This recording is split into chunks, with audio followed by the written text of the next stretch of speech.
Les négociations entre les délégations ukrainiennes et russes à Istanbul sont terminées. Malgré la mise en scène orchestrée par la Russie, on peut néanmoins résumer certains résultats de ces négociations.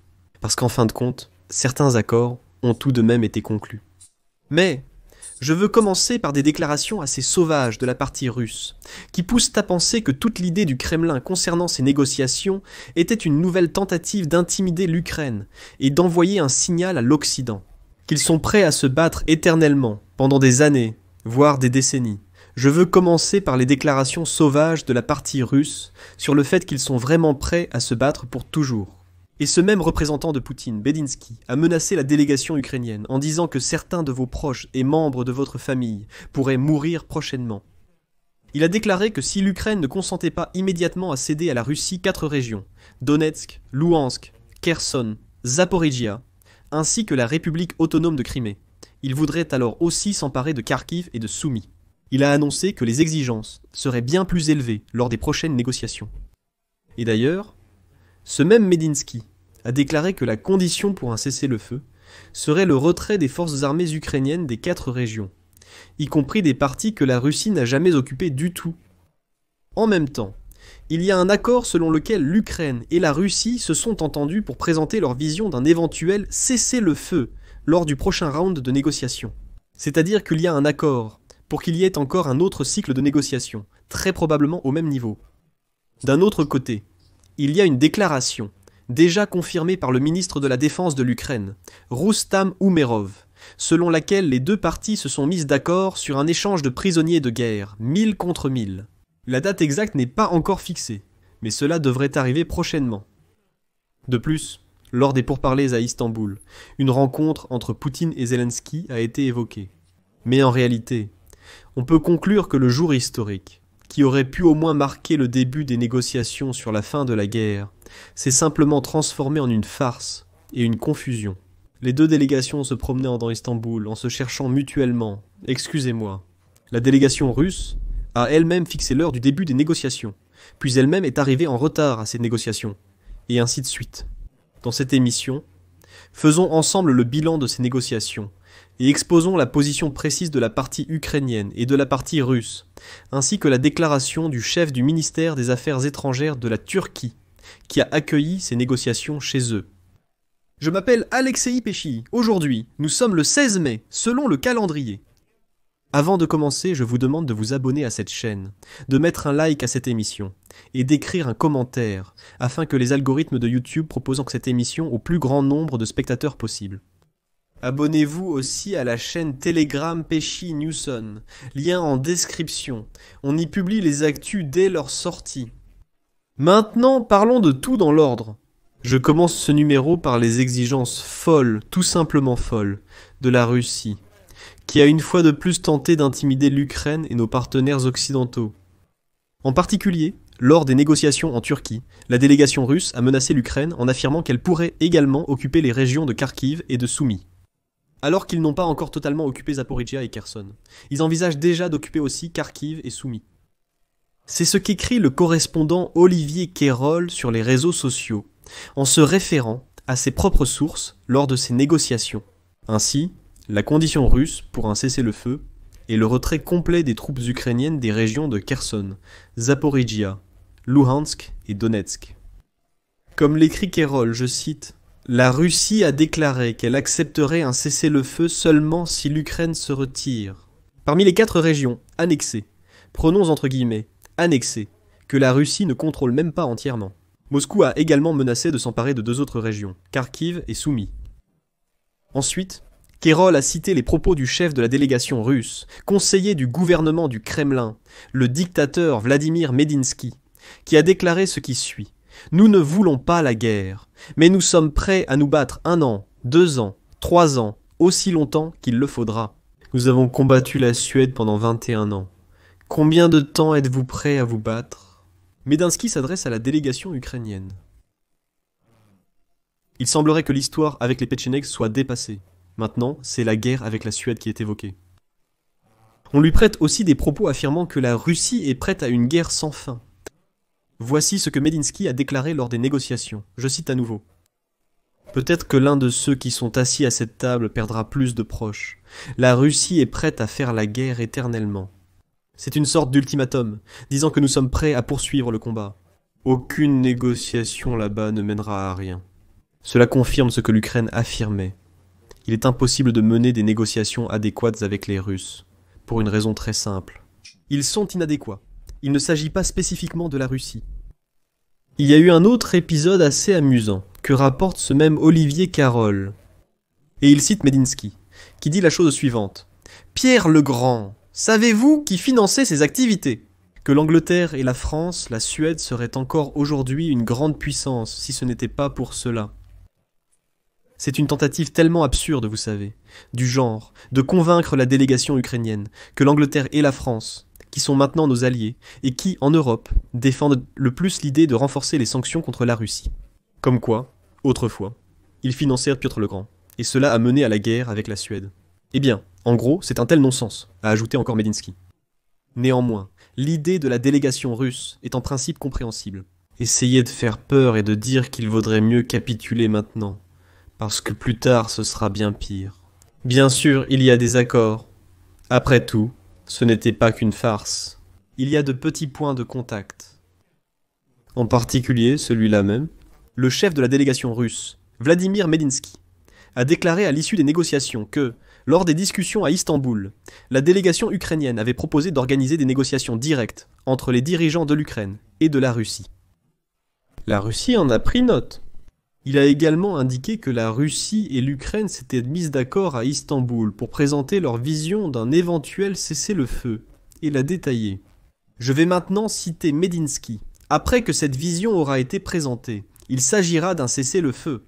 Nous estimons également opportun, cela a aussi été convenu, de poursuivre nos négociations. Medinsky a déclaré que la Russie et l'Ukraine se sont mises d'accord sur un échange massif de prisonniers, selon la formule 1000 contre 1000. Medinsky a souligné qu'en général, la partie russe est satisfaite du résultat et prête à poursuivre le contact. Le ministre ukrainien de la Défense, Rostam Umerov, a confirmé cette information. Lors des négociations à Istanbul, l'idée d'une rencontre personnelle entre le président ukrainien Volodymyr Zelensky et le dictateur russe Vladimir Poutine a été évoquée. Il a également été convenu d'un échange de prisonniers de guerre selon la formule 1000 contre 1000 dans les prochains jours. Merov dit que, pour l'instant, nous n'annoncerons pas la date. Il dit qu'il la connaît, mais qu'il ne la révélera pas. Il est évident pourquoi. Parce que cet échange pourrait échouer. Pour ne pas faire échouer cet échange, il vaut vraiment mieux garder cette information secrète et ne l'annoncer que lorsque l'échange aura déjà eu lieu. Mais ce qui est intéressant, c'est que maintenant, il y a une réaction des médias occidentaux, des analystes occidentaux et des hommes politiques à ces négociations à Istanbul. Et, sans doute, la réaction la plus éloquente est celle de ceux qui parlent des négociations à Istanbul en disant la chose suivante. Une journée historique s'est transformée en farce et en confusion. Selon la publication, les espoirs étaient intégrants quant aux potentielles négociations à Istanbul. La rencontre entre Trump, Poutine et Zelensky aurait pu être un tournant. Cependant, les figures clés étant absentes, l'événement s'est transformé en déception diplomatique. Les médias se demandaient avec humour où se trouvait Vladimir Poutine. Cependant, l'espoir de paix n'est pas encore éteint, écrit Zelensky. Il a tenu une réunion en Turquie, mais à Ankara, pas à Istanbul, et non pas avec Poutine, mais avec Erdogan. Poutine est resté à Moscou. Et il est intéressant qu'il ait rencontré un banquier et se soit occupé d'affaires non publiques. Par la suite, il a été révélé qu'il avait limogé le général Oleg Solyukov, commandant des forces terrestres du Kremlin.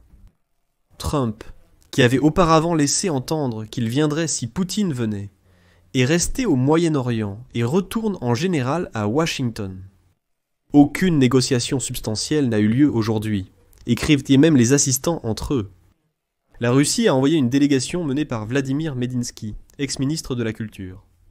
Selon Zelensky, sa participation semblait symbolique et purement factice. Moscou avance une fois de plus les conditions formulées dans le communiqué d'Istanbul. 2022. L'Ukraine devait renoncer à l'OTAN, se désarmer, adopter la neutralité et accepter des garanties, mais avec un droit de veto pour la Russie. C'est-à-dire des garanties de sécurité que la Russie, en tant qu'agresseur ayant attaqué notre pays, pourrait mettre son veto. L'Ukraine a rejeté ces conditions, les considérant comme une capitulation. Et il écrit que cela pourrait être un jour historique. l'une des rencontres les plus importantes depuis la réunion de Winston Churchill, Franklin Roosevelt et Iosif Staline à Yalta en février 1945. Et ensuite, je vais citer.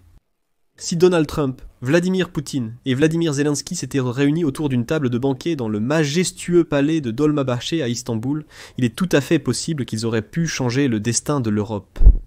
Au lieu de cela, ce fut un jour de farce et de confusion, où aucun des trois dirigeants n'est apparu à Istanbul, et la presse mondiale a joué à un long jeu intitulé « Où est Vladimir Poutine ?» Mais, malgré l'échec formel, les diplomates européens ne perdent pas espoir. Ils supposent que Trump commence à perdre patience envers Poutine. Et Poutine a ignoré précisément les négociations qu'il avait lui-même initiées, et a rejeté l'appel à une trêve de 30 jours. Bien que, selon moi, les diplomates européens soient un peu trop optimistes concernant Donald Trump. Selon le diplomate, une telle obstination de la part de Poutine pourrait pousser Trump à soutenir des sanctions sévères contre la Russie. Je rappelle ici que le sénateur Lindsey Graham a déjà proposé un projet de loi avec des tarifs de 500% pour les importateurs de pétrole russe. Selon lui, cela pourrait porter un coup critique à l'économie russe. Malgré les attentes, le président des États-Unis ne montre pas de réaction décisive. Il faut le reconnaître. Et c'est pourquoi je dis que les diplomates européens sont déjà trop optimistes. Et il est intéressant que, lorsqu'il rentrait déjà chez lui, répondant aux questions des journalistes dans l'avion, il est déclaré « Je ne suis pas déçu. Pourquoi devrais-je être déçu que Poutine ne soit même pas venu ?» Va-t-il changer sa position? Ce n'est pas clair. Mais prédire les actions de Trump est en général une tâche ingrate. L'Europe a-t-elle tiré des leçons de cela? La question reste ouverte. Parce qu'aujourd'hui, nous allons en parler avec vous dans le prochain épisode. En Albanie, Zelensky, Macron, Merz, Tusk et Starmer se sont rencontrés.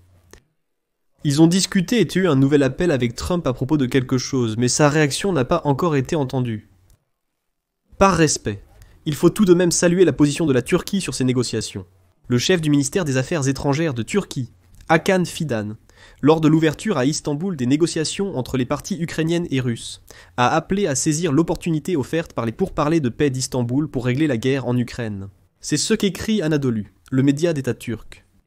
Selon Fidan, ces négociations devaient déterminer la future rencontre entre le président ukrainien Volodymyr Zelensky et le chef du Kremlin, Vladimir Poutine.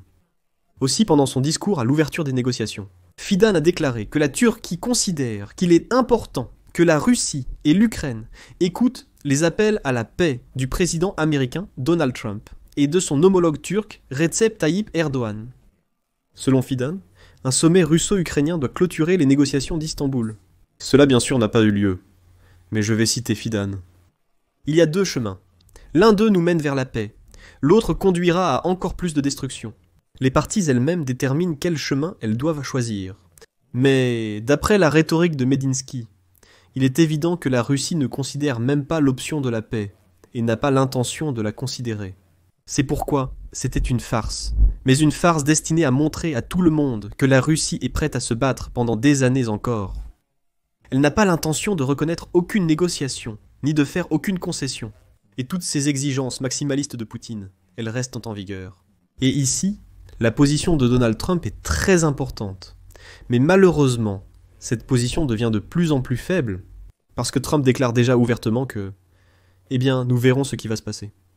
Je suis rentré chez moi pour m'occuper de mes propres affaires, des tarifs, célébrer les accords avec les pays du Golfe Persique. » Nous reviendrons plus tard à la question de la guerre de la Russie contre l'Ukraine. Donald Trump s'est dit prêt à appeler Vladimir Poutine pour discuter et convenir d'une rencontre en personne, seul moyen selon lui de parvenir à un accord. Ici, les amis, je vous rappelle que cela fait déjà 2 mois, je le répète probablement dans différentes émissions, pas seulement sur ma chaîne YouTube. Là, je rappelle que le principal danger de la politique de Donald Trump envers Vladimir Poutine résidait dans le fait que Poutine, tout d'abord, considère que Trump est très intéressé par un cessez-le-feu, que la guerre soit arrêtée, à n'importe quelle condition. Donald Trump n'a pas de position ferme, il a juste besoin d'un cessez-le-feu. Et, comprenant cela, Vladimir Poutine continue la guerre, et attend de plus en plus de concessions, et Donald Trump lui accorde ces concessions. Les actions de Donald Trump, bien que parfois symboliques, montrent par leur effet cumulatif qu'il est prêt à tout. Là-bas, il n'impose pas de sanctions, bien qu'il ait promis de le faire, menacé, dit « Si je découvre que Vladimir Poutine ne veut pas la paix, alors je vais imposer des sanctions comme ça ». Donald Trump a répété à plusieurs reprises « Dans une semaine, vous allez entendre ma décision retentissante ». Mais les semaines se sont succédées sans annonce. À la veille, Donald Trump a été interrogé sur sa réaction face à l'absence de Vladimir Poutine au sommet d'Istanbul.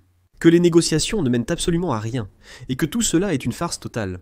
Vladimir Poutine a rejeté de manière effrontée l'idée d'un cessez-le-feu de 30 jours. Donald Trump a dit « Eh bien, je vais voir. Dans une semaine, je vous donnerai ma réaction. »